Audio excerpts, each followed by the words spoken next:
கருப்பை, கருமுட்டை, மார்பக தொந்தரவு வர வர அதிகரிச்சுட்டே வருது. எதனாலன்னு பார்த்து அதை தடுக்கணும். வந்தவங்களையும் அதை சரி பண்ணணும்.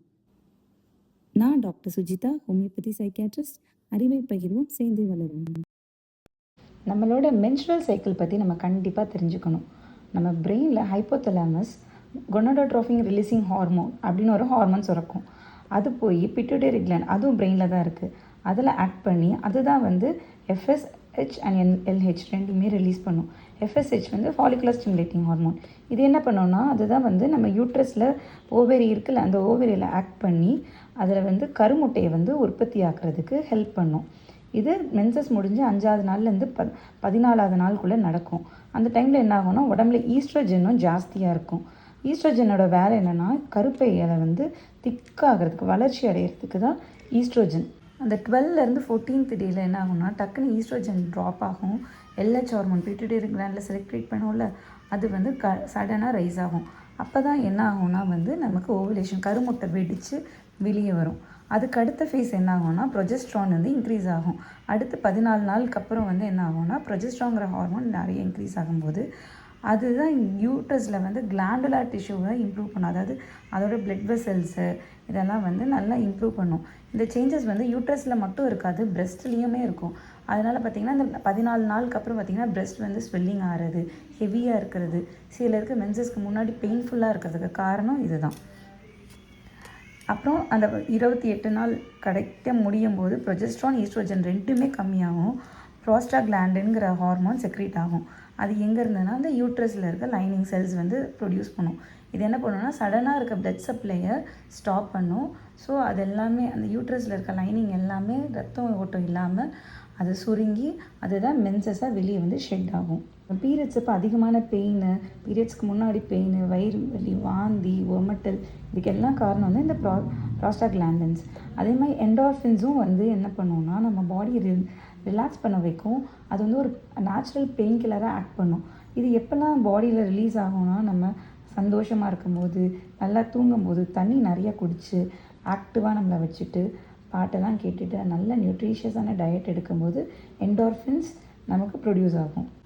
கருப்பை, கருமுட்டை, அப்புறம் வந்து மார்பகத்தில் வர தொந்தரவுக்கு காரணம் வந்து மெயினான காரணம் ஹார்மோனல் இம்பேலன்ஸ். இந்த ஹார்மோனல் இம்பேலன்ஸ் எதனால் வருதுன்னா ஸ்ட்ரெஸ் அப்போ கார்டிசால் ஜாஸ்தியாகும்.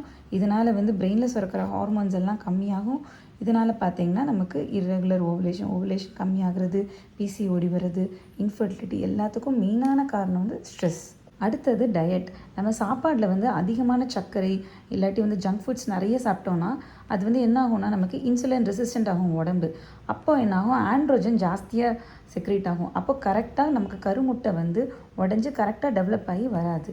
அதே மாதிரி நம்ம உடம்புல நம்ம டயட்டில் வந்து கால்சியம் கம்மியாக, விட்டமின்ஸ் கம்மியாக இதெல்லாம் நம்ம சாப்பிடும்போது நமக்கு மன ரீதியாக இல்லை உடல் ரீதியான பாதிப்புகள் மென்சஸ் ஒட்டி வரும். வெயிட்டும் ஒரு மேஜர் ரோல் ப்ளே பண்ணும். நம்ம மென்ஸ்ட்ரல் சைக்கிளில் அதிகமாக நம்ம வெயிட் அதிகமாக இருந்தோம் அப்படின்னா நம்ம ஃபேட் அதிகமாக இருக்கும். அந்த ஃபேட்லேருந்து தான் ஈஸ்ட்ரோஜன் ஜாஸ்தியாக செக்ரேட் ஆகும். அப்போ என்னாகும், ஈஸ்ட்ரோஜன் ஜாஸ்தியாக இருக்கும்போது நம்ம சத வளர்ச்சி அதிகமாக இருக்கும். அதனால தான் நமக்கு ஃபைப்ராய்ட், அதுக்கப்புறம் பாலிப் இதெல்லாமே டெவலப் ஆகிறதுக்கு காரணம், அதிகமான ப்ளீடிங் வரதுக்கு காரணமும். வெயிட்டு கம்மியாக இருந்தாலும் பிரச்சனை தான். ஏன்னா வெயிட்டு கம்மியாக இருக்கும்போது ஃபேட்டு கம்மியாக இருக்கும், அண்டர் வெயிட்டாக இருக்கும்போது. அப்போ என்னாகும், லெப்டின்கிற ஹார்மோன் ஜாஸ்தியாக இருக்கும். அது என்ன பண்ணும், கொனடோட்ரோபின் பிரெயின்லேருந்து செக்ரேட் ஆகுதுல, அதை கம்மி பண்ணும். அப்போது என்னாகும், ஆட்டோமேட்டிக்காக நமக்கு வந்து ஃபாலிகல் ஸ்டிமுலேட் பண்ணுற அந்த கருமுட்டை உற்பத்தி பண்ணுற ஹார்மோனும் ஓவலேட் பண்ணுற ஹார்மோனும் கம்மியாகும். அதனால நமக்கு வந்து ஓவலேஷன் சரியாக நடக்காது. அப்போ இன்ஃபர்டிலிட்டி, பிசிஓடி அதுவும் வரும். ஸோ வெயிட் அண்டர் வெயிட் இருந்தாலும் அது ஆபத்து தான். ஸ்லீப் ரொம்ப முக்கியமானது. ஏன்னா நல்லா தூங்கும்போது தான் நமக்கு கார்டிசால் லெவல் எல்லாமே கம்மியாக இருக்கும். அதுக்கப்புறம் மெலட்டனினும் அது கரெக்டாக நார்மலாக மெயின்டைன் ஆகும். ஸோ ஸ்லீப் சரியாக இல்லாத போது இந்த சைக்கிளே டிஸ்டர்ப்ட் ஆகும். இது டிஸ்டர்ப்ட் ஆனாலே பாடியில் ஹார்மோனல் இம்பேலன்ஸ் வரும். அதுவுமே நமக்கு வந்து உடம்புல மற்ற பாதிப்புகள், மென்ஸ்ட்ரல் ரிலேட்டடாக பாதிப்புகளை தரும். நம்ம மென்ஸ்ட்ரல் சைக்கிள் நார்மலாக இருக்கணும், நம்ம கருப்பை, கருமுட்டை, மார்பகம் எல்லாம் ஹெல்த்தியாக இருக்கணும் அப்படின்னா நம்ம உணவு ஹெல்த்தியாக எடுத்துக்கணும், நல்லா தூங்கணும், நிறைய தண்ணி குடிக்கணும். அதே மாதிரி நம்ம மனசையும் நிம்மதியாக சந்தோஷமாக வச்சுக்கணும். முக்கியமாக கொஞ்சம் ஃப்ரெஷ்ஷான ஏர், எக்ஸசைஸ், ஃபிசிக்கல் எக்ஸசைஸ் ரொம்ப முக்கியம். நம்ம உடம்புல நடக்கிற ஹார்மோனல் இம்பேலன்ஸ்னால தான் இந்த தொந்தரவுலாம் வருது. ஹோமியோபதியில் நம்ம உடம்பை தன்னைத்தானே இந்த இம்பேலன்ஸ்லேருந்து மறுபடியும் ரிவர்ட் ஆகி நார்மல் ஆக்குறதுக்கும் சர்ஜரி இல்லாமல் எந்த ஒரு சைடு எஃபெக்ட்ஸ் இல்லாமல் ஸ்டீராய்ட்ஸ் இல்லாமல் இதை குணப்படுத்தும். ஆரோக்கியமான வாழ்வு நம்